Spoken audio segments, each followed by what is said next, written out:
Hindi katanggap-tanggap ang zero budget na binigay ng administrasyon ni Bongbong Marcos sa PhilHealth sa taong 2025. Paano na lang yung ating mga indirect contributors, ang mga senior citizens, ang mga persons with disabilities, ang milyon-milyong Pilipinong mahihirap na nakaasa sa PhilHealth kung sila ay magkakasakit o kung kaya ang kanilang mga mahal sa buhay ay mararatay sa banig ng karamdaman.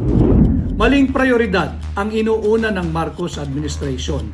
Inuuna ang kanilang pamumulitika gamit ang ayuda.